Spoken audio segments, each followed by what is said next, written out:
Kenapa teknologi Cina maju banget? Gak tahu kan? Sama, saya juga gak tahu. Mari kita cari tahu bareng-bareng, oke?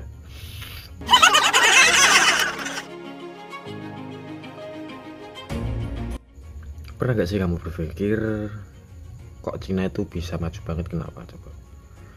Dari mobil listrik, drone sampai jaringan 5G atau 4G, 5G. Iya, 5G ternyata namanya. Semua itu udah kayak duluan dibanding dengan negara yang lain. Padahal dulu Cina itu identik dengan barang murah dan tiruan.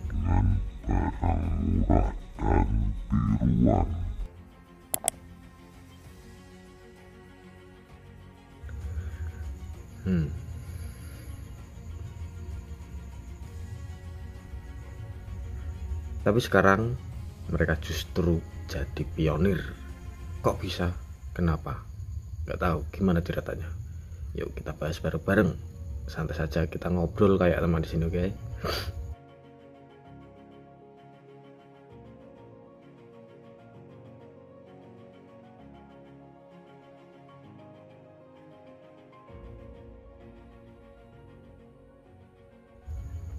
Nah, yang pertama, semua itu berawal dari mimpi besar.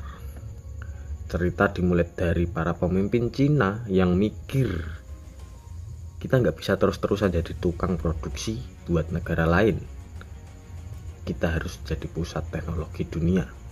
Sama seperti sekarang ini saya harus menjadi pengedukasi dunia, ya terutama di Indonesia ini ya. Nah, dari situ muncullah program besar kayak Made in China 2025. Mereka serius banget, bukan cuma rencana di atas kertas, tapi langsung eksekusi, suntik dana riset, bangun kampus teknologi, dan kasih intensif buat startup. Bayangin pemerintah kayak gini, lagi bangun ekosistem dari nol, tapi dengan modal gede dan niat yang bulat. Itulah Cina. Bedanya dengan negara. Nah, yang kedua adalah populasi gede, talenta banyak, karena penduduk Cina lebih dari 1,4 miliar, yang artinya banyak banget anak muda yang jago di bidang sains, teknologi, dan matematika. Bayangin lulusan teknik dan IT-nya berjuta-juta setiap tahun. Mereka jadi mereka jadi tulang punggung perusahaan teknologi besar kayak Huawei, G, sampai startup yang terus bermunculan. Jadi jangan heran kalau inovasi di sana cepat banget karena SDM-nya tersedia dan mereka lapar buat sukses. Oke, kita lanjut. Yang ketiga itu persaingan ketat, inovasi jalan terus. Nah, ini menarik, di Cina persaingan antar perusahaan itu sangat ketat banget. Misalnya di dunia e-commerce ada Alibaba, JD.com, Pinduoduo. Semua berlomba-lomba untuk kasih atau memberikan teknologi terbaik mereka. Atau bisa kita ini sebarkan di dunia mobil listrik ya. Ada BYD, NIO, XPeng yang saling ikut buat bikin mobil lebih murah dan cepat dan lebih pintar, efisien buat kita para pengguna mestinya. Karena kompetisi yang gila-gilaan ini, akhirnya mereka terus berkembang pesat dan cepat dan melampaui negara-negara yang lain. Yang keempat, dulu Cina itu niru dan sekarang justru memimpin dalam berbagai bidang industri. Kalau kita flashback ke tahun 2000-an, memang betul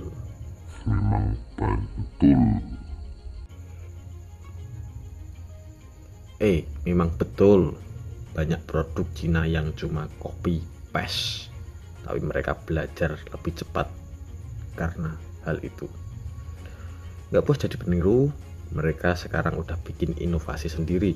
Contohnya G, perusahaan drone yang sekarang sudah menguasai pasar dunia, atau Huawei yang bisa kita lihat, mereka sudah bisa menciptakan teknologi 5G sendiri dan bahkan saingan sama perusahaan barat.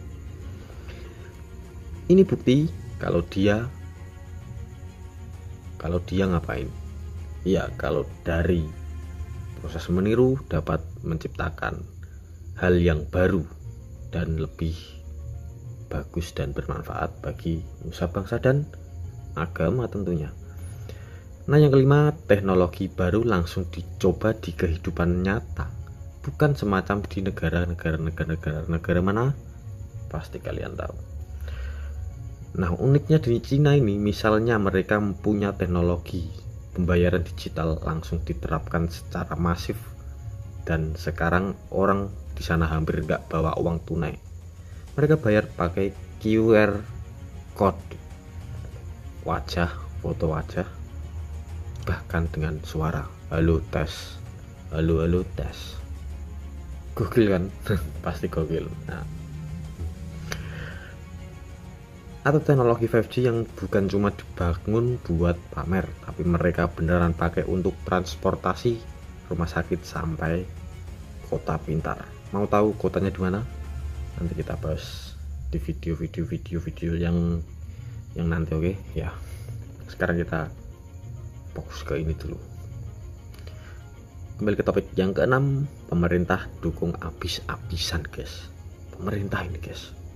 Pemerintah mereka cuma punya peran besar banget, mulai dari bantu pendanaan desa, pendanaan desa, iyalah, bikin kawasan industri, sampai melindungi perusahaan lokal dari tekanan luar. Jadi para pengusaha dan peneliti itu nggak berjuang sendirian, mereka punya tameng, bahkan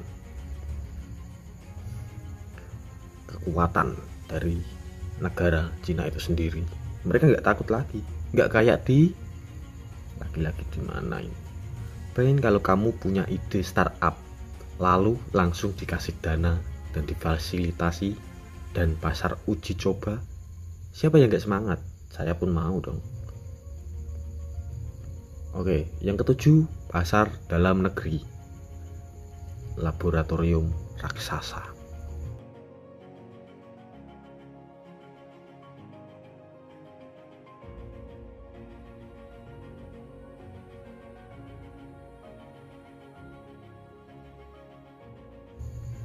Satu lagi yang bikin Cina beda, mereka punya pasar domestik yang gila besarnya.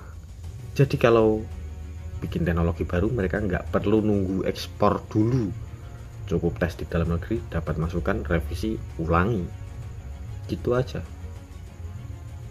Setelah nggak direvisi, langsung jual bebas kan, gitu, simple itu.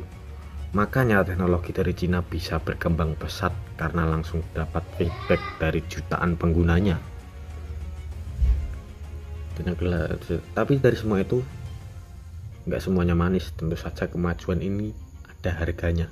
Banyak orang di industri teknologi kerja dari pagi sampai malam, kerja dari jam 6 pagi sampai jam 6 pagi, 6 hari seminggu, istilahnya 996. Jam 9 pagi sampai jam 9 malam, 6 hari selama seminggu. Gila-gilaan itu memang pekerja Cina. Kasihan, gak capek ya. Banyak anak muda di sana yang mulai mempertanyakan hidup Barsnut, atau bahkan pindah ke kota kecil buat lebih santai menikmati kehidupan mereka. Tetapi sistem ini bikin kemampuan mereka ngebut banget. Nah gitu ya. Jadi kesimpulannya bagaimana? Cina bukan tiba-tiba jadi negara teknologi super. Mereka punya visi, tenaga kerja, pemerintah yang dukung penuh, dan pasar yang sangat besar. Mereka juga berani belajar cepat, beradaptasi, dan nggak takut ambil resiko. Memang dulu dunia ngeremehin si Cina ini kan. Tapi sekarang dunia justru belajar dari mereka.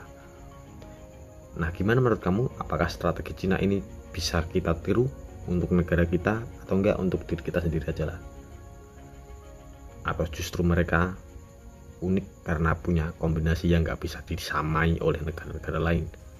Kalau gue mau gitu kan, ya terima kasih, gitu aja loh. Jangan lupa mampir lagi ya. Mohon maaf jika belepotan karena baru pertama ini saya bikin video langsung muka saya ya. Mohon maaf. Jangan lupa subscribe ya teman-teman. Oke, siap.